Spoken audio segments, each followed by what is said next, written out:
दोस्तों, पिछले साल हाइपरसोनिक मिसाइल के परीक्षण के बाद भारत अब एक और एडवांस मिसाइल की टेस्टिंग में जुट चुका है। इसके लिए बकायदा भारत की डीआरडीओ की तरफ से नो टाइम वार्निंग भी इशू कर दी गई है। यहां पर अनुमान लगाया जा रहा है कि भारत अपनी एक एडवांस तकनीक से लैस मिसाइल का परीक्षण कर सकता है। इसके अलावा हमारी दूसरी खबर 6th generation fighter jet programme को लेकर है। हमने आपको बताया था कि इटली और ब्रिटेन की तरफ से भारत को 6th generation fighter jet programme में जुड़ने का ऑफर दिया गया था। अब उस ऑफर से जुड़ी खबर आ रही है कि भारत ने उस ऑफर को रिजेक्ट कर दिया है। क्या है इसके पीछे कारण, इसके बारे में भी डिटेल में आगे बात करेंगे। दोनों खबर काफी इंटरेस्टिंग है, इसलिए वीडियो को अंत तक जरूर देखिएगा। साथ ही अगर आपको डिफेंस से जुड़ी वीडियो देखना पसंद है तो नीचे दिए गए सब्सक्राइब बटन को प्रेस कर बेल आइकन को दबा लें, जिससे हमारी डेली ऐसी वीडियो आप तक सबसे पहले पहुंच सके। तो चलिए शुरू करते हैं इस वीडियो को। पहली अपडेट की बात करें तो भारत एक मिसाइल की टेस्टिंग की तैयारी कर रहा है।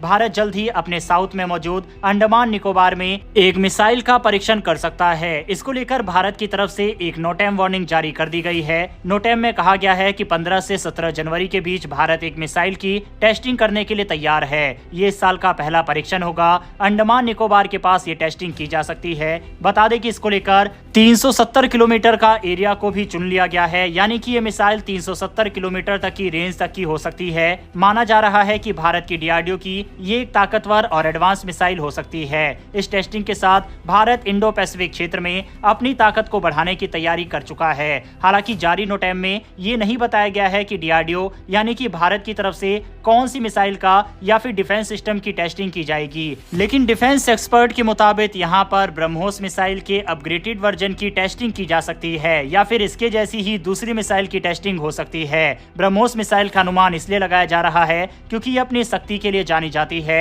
इस मिसाइल को कई प्लेटफॉर्म से लॉन्च किया जा सकता है, यानी कि ये जमीन, पानी और हवा तीनों ही सतह से लॉन्च की जा सकती है। वहीं टेस्टिंग के लिए अंडमान निकोबार को चुनने के पीछे की वजह है कि भारत मलक्का स्ट्रेट, जो कि क्रिटिकल मैरीटाइम चेक पॉइंट है, उस पर अपनी पकड़ भारत बढ़ाना चाहता है। साल की शुरुआत में ही डीआरडीओ के ऐलान से साफ हो गया है कि अब 2025 में कई तरीके की मिसाइल को लॉन्च किया जाएगा। बता दें कि अग्नि, ब्रह्मोस, हाइपरसोनिक हथियारों की टेस्टिंग के लिए डीआरडीओ तैयार है। भारत अपनी ताकत को बढ़ाने पर लगातार काम कर रहा है। साल 2024 के खत्म होने से पहले भी डीआरडीओ ने नवंबर के महीने में अग्नि 5 इंटरकॉन्टिनेंटल बैलिस्टिक मिसाइल की टेस्टिंग की थी। इसके अलावा भारत ने हाइपरसोनिक मिसाइल का भी टेस्ट किया था। यानी कि भारत अपनी ताकत को बढ़ाने के लिए लगातार काम कर रहा है, और ऐसा भी हो सकता है कि हमें किसी नई मिसाइल का परीक्षण देखने को मिल जाए। हाल ही में खबर आई थी कि भारत प्रलय मिसाइल की रेंज को भी कम कर रहा है, जिससे इस मिसाइल को अर्मीनिया को सौंपा जा सके। प्रलय मिसाइल की अभी की रेंज 500 किलोमीटर है और इसको 300 किलोमीटर के अंडर लाने का डीआरडीओ का प्लान है। इसको लेकर डीआरडीओ की तरफ से बताया गया था कि हमारी ये कोशिश है कि इसे 300 किलोमीटर की अंदर की रेंज में भी बनाया जाए, जिससे इसको एक्सपोर्ट किया जा सके। फिलहाल जो नो टाइम वार्निंग जारी की गई है वो 350 किलोमीटर के एरिया में है। ऐसे में हो सकता है कि भारत प्रलय मिसाइल के ही छोटे वेरिएंट का परीक्षण कर ले। वैसे आपकी क्या राय है कि यहाँ पर कौन सी मिसाइल का परीक्षण हो सकता है? इस पर अपनी राय कमेंट बॉक्स में लिखकर बताइएगा। बढ़ते हमारी दूसरी खबर की तरफ, जो कि 6th generation fighter jet programme को लेकर है। भारतीय सरकार की तरफ से ये साफ किया गया था कि भारत आत्मनिर्भर बनने पर काम करेगा। इसी के बाद से अपने ही देश में कई हथियार और मिसाइल हम बनाने लगे हैं। इसमें सबसे बड़ा प्रोजेक्ट है एडवांस मीडियम कॉम्बैट एयरक्राफ्ट एमका का।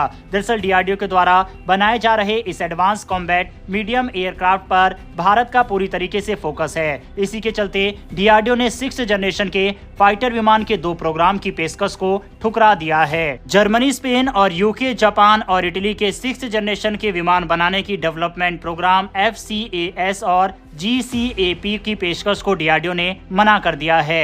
FCAS प्रोग्राम की बात करें तो ये future combat aerial system program है, जिसे जर्मनी और स्पेन मिलकर 6th जनरेशन के फाइटर जेट के तौर पर तैयार कर रहे हैं। इसमें एडवांस स्टेल्थ तकनीक के साथ साथ आर्टिफिशियल इंटेलिजेंस का इस्तेमाल किया जाएगा। इसके लिए जर्मनी की तरफ से हाल ही में भारत को ऑफर दिया गया था। इसके अलावा GCAP की बात करें तो ये ग्लोबल कॉम्बैट एयर प्रोग्राम है जिसे यूके, जापान, इटली मिलकर एक 6th जनरेशन के फाइटर जेट पर काम कर रहे हैं। भारत को इन्हीं दोनों प्रोग्राम में शामिल होने का प्रपोजल दिया गया था जिसे भारत ने मना कर दिया।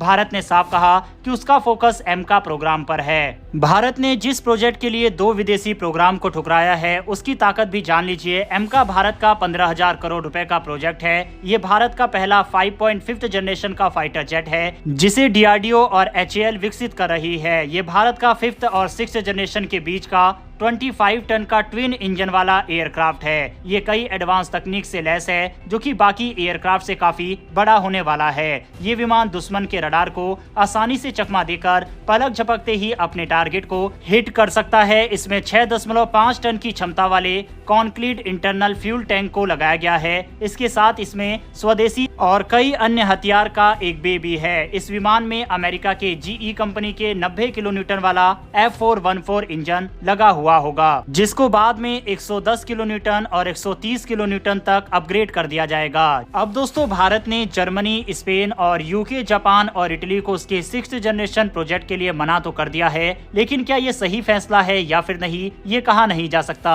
क्योंकि भारत का एमका प्रोग्राम अभी भी काफी डिले चल रहा है और ये साल 2035 तक भारतीय वायुसेना में शामिल हो पाएगा। ऐसे में हमारा मानना था कि भारत को 6th जनरेशन प्रोजेक्ट के लिए किसी देश के साथ जुड़ जाना चाहिए, लेकिन भारत सरकार और DRDO का मानना है कि हमें अपने ही 5th जनरेशन प्रोग्राम के साथ ही आगे बढ़ना चाहिए जिससे आने वाले सालों में हमारी डिपेंडेंसी दूसरे देशों पर ना हो सके। बहरहाल हमारी सेना और भारत सरकार की ये सोच सही है या फिर नहीं, इस पर आपकी क्या राय है कमेंट बॉक्स में लिखकर बताइएगा। इन्फॉर्मेशन और वीडियो पसंद आई हो तो वीडियो को लाइक करके हमारी आने वाली डेली ऐसी वीडियो के लिए चैनल को सब्सक्राइब कर बेल नोटिफिकेशन अवश्य दबा लें। फिर मिलेंगे ऐसी एक नई वीडियो के साथ। धन्यवाद। जय हिंद।